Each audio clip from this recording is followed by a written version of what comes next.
මලීෂා ඉන්නනේ. ටක් ගාලා ඉන්න කියන්නේ ටක් ගාලා ඉන්න.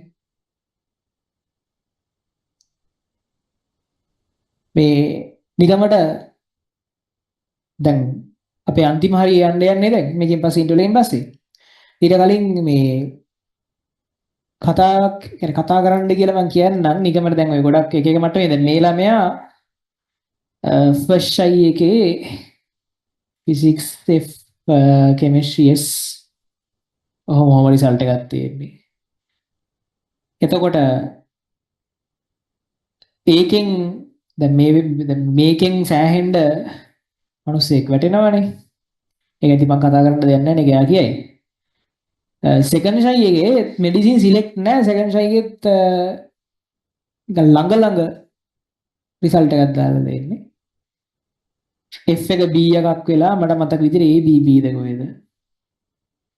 එතකොට එක අතකට මිනිස්සෙක් මෙහෙම වැඩ කරලා මේ මට්ටමට ආවට පස්සේ හිතනවා එක්ක කමක් නැහැ දැන් ඕනේ දැන් ඔච්චර කරගත්තට පස්සේ ඇතිනේ කියලා.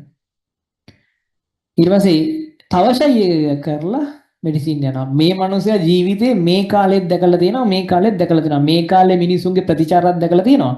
මේ කාලේ මිනිසුන්ගේ ප්‍රතිචාරات දැකලා තියෙනවා. කම්පා ඉන්චාර්ජ් එන්න මේ අනේ අහගන්න හරිද? ඒ කියන්නේ මේ වෙලාවල් මේ විදියට ගන්නේ මේ තා ප්‍රැක්ටිකල්ස් ටිකක් කරන්න තියෙනවා. මේ මං හිතනවා මේ කතා වලින් ගන්න දෙයක් තියෙනවා කියලා. ඒකයි මේ කතා කරන්නේ. ඒ නිසා මේ මැද්දෙන් කෑ ගහන්නේ අර මේව නැතුව අහගන්න හරිද? විශේෂයෙන්ම අන්තිම ටිකේ يعني ඔයාට කියන්න තියෙන ටික කියන්න සහ අන්තිම ටිකේ වැඩ කිරීම ගැනත් කියන්න විශේෂයෙන් ඔයා ජීවිතේ අවදි දෙක දීලා තියෙනවා. ෆේල් වෙච්ච ටිකක් මෝඩ ඩයල් එකක් විදිහට තියලා තියෙනවා. දැන් මෙඩිසින් සිලෙක්ට් වෙච්ච මිනිස්සෙක් විදිහට ඉන්නවා. හරි මගේ නම මුලින්ම කිව්වොත් මලීෂා ටිෂානි මම ෆස්ට් අයි එකේ ඇත්තටම කිව්වොත් මට ඇත්තටමකුත් බෑ. ඒ කියන්නේ මට හරියට මග පෙන්වීමක් ලැබුණේ නැති එක තමයි මට තිබ්බ ලොකුම මේ දේ උනේ. එතකොට මං වැඩ කරන විදිහ දැනගෙන හිටියෙත් නෑ.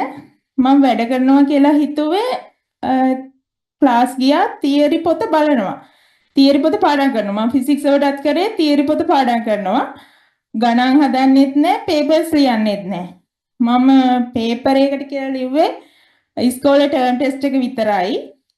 ඒකත් ඇත්තටම ලිව්ව නෙමෙයි. ඒකට මේ සහභාගී වෙලා ආවා.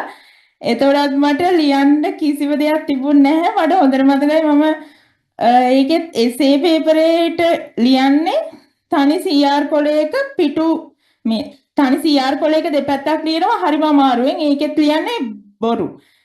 ඒවටත් ලකුණු වෙන්නේ නැහැ. ලකුණු එකක් දෙකක් වගේ එනවා. එතකොට මේ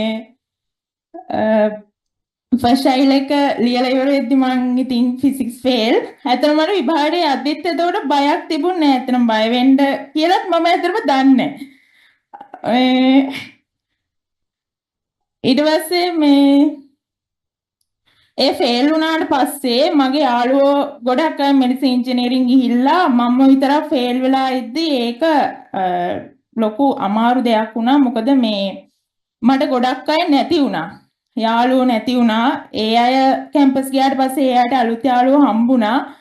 ඇත්තටම තනි වුණා වගේ එකක් තමයි සිද්ධ වුනේ. ඒතකොට මට තනියම සෙකන්ඩ් ෂයි එකක් කරන්න සිද්ධ වුණා. ගෙදර මිනිස්සු විශ්වාස කරන එක නැති වෙලා ගියා. අහල පහල ගෙවල් වල අය ඉතින් ඒ ප්‍රචාර සාමාන්‍ය ඔයගොල්ලෝ දන්නවනේ.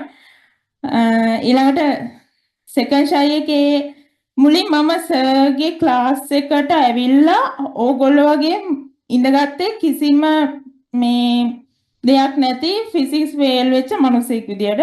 එතකොටත් මෙහෙම අක්කලා අයියලා ඇවිල්ලා ස්ටේජ් එක උඩ කතා කරද්දී ඒගොල්ලෝ කිව්වා මේ විදිහට වැඩ කරා. දවසට පැය 11 12ක් වැඩ කරා කිව්වහම මම පුදු වුණා. මේ මිනිස්සු නම් මිනිස්සු වෙන්න විදිහක් නැහැ. මේ මිනිස්සෙට පුළුවන් ඉච්චර වැඩ කරන්න කියලා.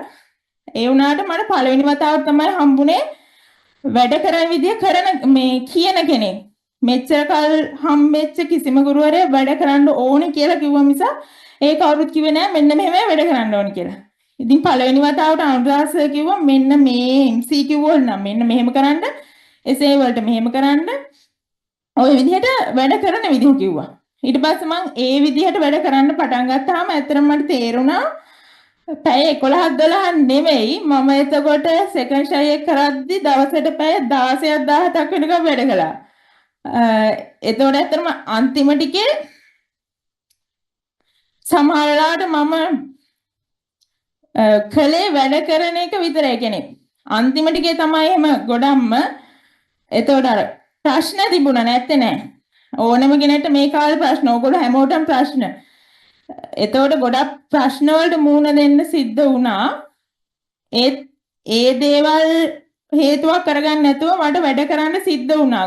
සමහර දේවල් කැප කරන්න සිද්ධ වුණා. ඒ විදිහට වැඩ කරලා අතරම යුද්ධයක් සෙකන්ඩ් ෂයි එකේ තිබ්බ යුද්ධයක් මට මොකද ෆිසික්ස් මොකදම බැරුව හිටියේ. සර් කිව්ව විදිහට MCQ විවරණ, essay plan, MCQ plan වගේ දේවල් කරලා ඉවර වෙද්දී මට තේරුණා ටිකෙන් ටික ලකුණු වැඩි වෙනවා කියලා. ඒ වගේ papers ලිව්වා. papers ලියන්න නැතුව නිටි papers ලියන්න බය වෙලා හිටියේ. ඉස්සර මම physics paper එක ලියන්න ගත්තාම ඒ වෙලාව ඉවර වෙනකන් මට වමන යන්න එනවා. physics paper එක ලියලා ඉවරනම තමයි මට ඒක හොඳ වෙන්නේ. ඊට පස්සේ මම papers ලියන්න පුරුදු වුණාට පස්සේ ඒ තත්ත්වය නැති වෙලා ගියා. ඊට පස්සේ ටික ටික හදාගෙන ආවට පස්සේ කොමර්ස් සෙකන්ඩ් ෂයි එක ඉවර වෙද්දි මට B3ක් ආවා. එතකොට කෙමිස්ට්‍රි එකත් හදාගෙන හිටියේ බයෝ එකත් එහෙමලා B3 සම මට්ටමට ආවා.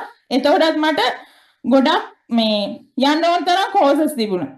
ගොඩක් අය බල කරා දැන් ඇති මේ ඕන තරම් ඒවා තියෙනවනේ දැන් යන්න එහෙම කියලා. හැබැයි මම අර ෆිසික්ස් ෆේල් වෙලා ෆේල් මිනිස්සෙක් විදිහට ඉන්නේ නැද්දි මට හීනයක් තිබ්බ මං කවදාද මෙඩිසින් යනවා කියලා. මට පුළුවන් ඇති මගුලක් නැහැ ඒ වුණාට මට හීනේ තිබ්බ මං කොහොම හරි මෙඩිසින් යනවා කියලා. දැන් අර B3 අරගෙන ඉද්දි මට ඕන තරම් යන්න ඒවා තිබ්බා. කට්ටිය ඕන තරම් ඒවට යන්න කියලා කියද්දිත් මම හිතුවා නෑ මම තව ෂයි එකක් කරනවා. තව ෂයි එකක් මට තියෙනවා මං කොහොම හරි මෙඩිසින් යනවා කියලා. ඊට පස්සේ ආයෙම කරන්න පටන් ගත්තා. ඇත්තරම ඒක ලොකු මහන්සියක්. ඒත් මං ආයෙම කරන්න පටන් ගත්තා. මට කිසිම යාළුවෙක් හිටියෙත් නෑ. ක්ලාස් එකේ එදා ඉඳ ගන්න තැන සෙට් වෙන අය තමයි යාළුවෝ උනේ. එතන ඒ අය දැන් නෑ. එන තාවකාලික යාළුවෙක් එකතු වෙලා ඊට පස්සේ කොමර්ස් ෂයි එක මම කරගෙන යද්දී අර විදිහටම මහන්සි වුණා. එතකොට මට A2යි B එකක් ආවේ ඒකේ. ඒකෙන් මට වයිබ මෙඩිසින් යන්න පුළුවන් වුණා. රිසල්ට් එකක් ආවා. ඒකෙදී අර මම ෆස්ට් ෂයි එකේ ෆිසික්ස් හරි අමාරුවෙන් 1 CR කොලයක දෙපැත්තක් ලියපු essay එක තර්ඩ් ෂයි එකේදී මම essay එකට CR පිටු 14ක් ලියනවා. ඉතින් ඒ වගේ තත්ත්වයකට වැඩි කරගන්න පුළුවන් උනේ ඇත්තටම කිව්වොත් අර කැපවීමම තමයි. මිනිස්සු හිටියා ඕන තරම් බෑ කියන අය. දැන් ඔයා ෆිසික්ස් ෆේල් වෙලානේ මොනවා කරන්නද වෙන වැඩක් කරන්න. එක්කෝ මේ සබ්ජෙක්ට් එක මාරු කරන්න වෙන එකකින් කරන්න පුළුවන් නේ. තව මේ සමහර මිනිස්සු මූට කියලා තියෙනවා මේ වගේ පෙනුමක් තියාගෙන මෙඩිසින් යන්න බෑ කියලා. මම එතකොටම හිතුවා එහෙනම් මේ එහෙම කරන පළවෙනි කෙනා මම වෙලා පෙන්නනවා කියලා. ඉතින් මේ ඒ විදිහට ගොඩක් ප්‍රශ්න මැද්ද ගොඩක් විදදරා ගැනීම මැද්ද තමයි කරන්න සිද්ධ වුනේ. හැම කෙනෙක්ටම දැන් මේ වෙලාවේ ප්‍රශ්න තියෙනවා. ඒක එක එක්කෙනාට සාපේක්ෂයි. කාටවත් කියන්න බෑ මගේ ප්‍රශ්නේ ලොකුයි අරයාගේ ප්‍රශ්නේ පොඩි. එහෙම නෑ. මේ වෙලාවේ හැමෝටම හිතෙන තමන්ගේ ප්‍රශ්නේ තමන්ට ලොකුයි. ඒකේ වෙනස වෙන්නේ තමන් කොහොමද ඒකට මුහුණ දෙන්නේ කියලා. කොහොමද රියැක්ට් කරන්න කියන එක.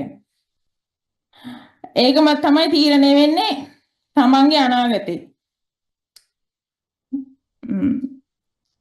ඇත්තටම ඕගොල්ලන්ට මට කියන්න තියෙන්නේ ඕගොල්ලෝ මහන්සි වෙන්න. දැන් තමන්ට ඉලක්කයක් තියෙනවා නම් මේ වගේ දෙයක් දැන් මට ඇති මගුලක් තිබෙත් නැහැ පුළුවන් දෙයක් තිබෙත් නැහැ. ඉතින් මම කළා නම් ඕගොල්ලන්ට කරන්න පුළුවන්.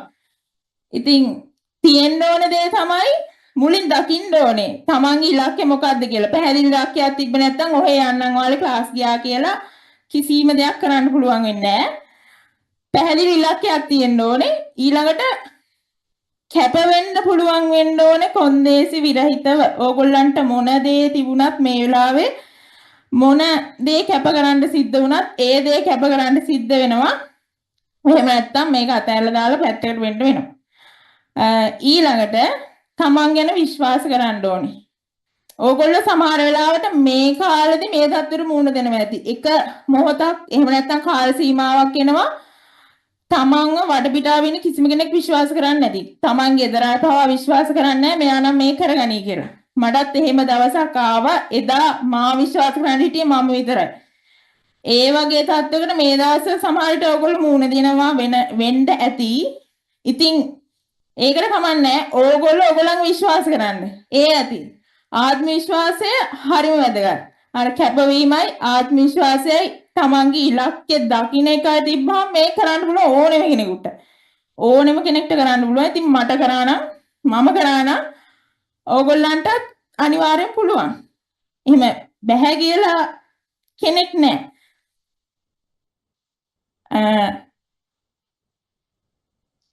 තුමා ඕගොල්ලන්ට සුබවත් වෙනවා. ඕගොල්ලන්ටත් උපරිම ඕගොල්ලන්ගේ ඉලක්ක වලට යන්න පුළුවන් වෙන්න කියලා. හරි. එතකොට මේ ඔගේ එක දෙයක් දැන් සාමාන්‍යයෙන් අපි ඉන්ස්ට්‍රක්ටිං ඉන්චාර්ජ් කියන පෝස්ට් එක දෙද්දි සාමාන්‍යයෙන් ගොඩාක් වෙලාවට මෙච්චර කාලයක් මේ අවුරුදු 7 වෙනි අවුරුද්දනේ ඉන්ස්ට්‍රක්ටිං ඉන්චාර්ජ් හැම ආයතනයකටම එක්කෙනෙක් ගන්න ඒ ඉන්ස්ට්‍රක්ටිං ඉන්චාර්ජ් පෝස්ට් එක යන්නේ සාමාන්‍යයෙන් කොල්ලෙක්ට. ඒක සාමාන්‍යයෙන් ඉගෙන දුවලා පැනලා වැඩ කරන්න පුළුවන් නෙවෙයි. අර අනිත් ඒුන් ටික මැනේජ් කරගන්න පුළුවන් එහෙම එකෙක්ට තමයි දෙන්නේ.